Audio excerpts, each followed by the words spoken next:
So kitu kingine ambacho unaweza pia ukakifanya ni kama unataka ku create a milestone, kwamba una task fulani una treat as a milestone, point ambayo unaweza kufanya. Milestone tunasema kwamba ni point ambayo unaweza kufanya tracking the progress of your report, of your project. Kwa hiyo what you do,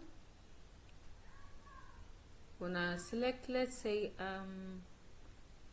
say task J. Select here task J.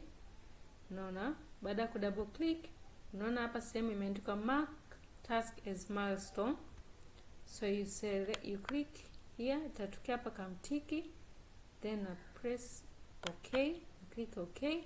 Kwa hii hapa itakuwa treated as a milestone. Na kama unavyoona imetokea na kama kidamu fulani hivi hapa kwamba tarehe 30 mwezi wa 10 ndio itakuwa ni milestone yako. Kwa hiyo you can also select any task here and create the same procedure as milestone. So that's one thing. Lakini pia kitu kingine, kama task hiyo labda inahitaji kuconnect au tunasema kulink na other information or other file or website or internet, something like that, you select a task. Let's say I'm selecting task I. Okay, then na right click, unaona kitu kinaitwa hyperlink, na click hapo hyperlink. Sasa hapa inaonyesha kwamba kuna existing file or web page, kuna place in this document, create new document, email address. So unategemea una link na nini. Sasa kwa kesi yetu labda tunaweza kusema okay, mimi nina link labda na certain file ambayo iko kwenye let's say kwenye desktop, au labda iko kwenye okay, I'm selecting a file, labda mimi nachagua file iko kwenye desktop. Okay, itatokea some files, then labda nitasema okay, labda nahusiana na neno key. Okay, mimi nitaselect labda hapa key. Kwa hiyo nikisha select hapa una click okay. Kwa hii hapa kwamba task I ina involve na ina link fulani na key.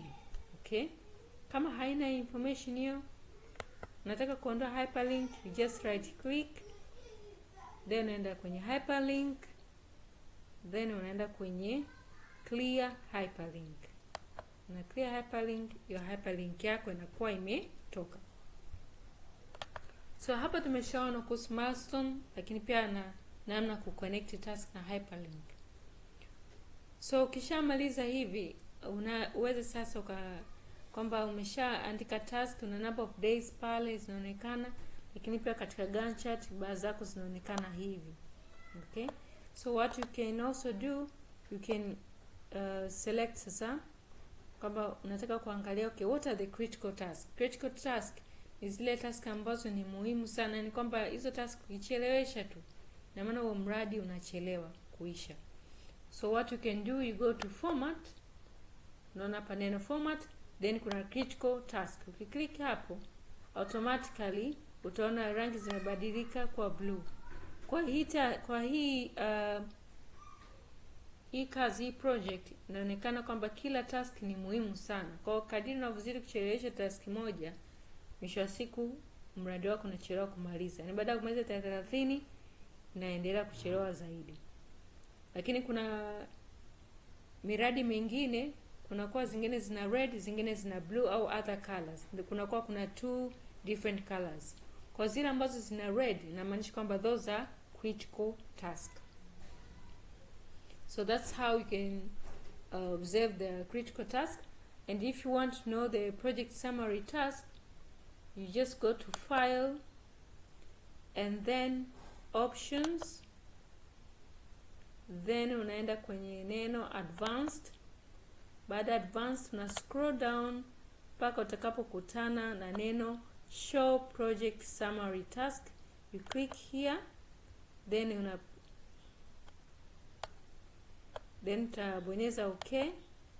Ukishabonyeza okay, hii project summary task yetu ni NHC building ambayo imechukua neno la project yako. So this is how you do things about project summary task,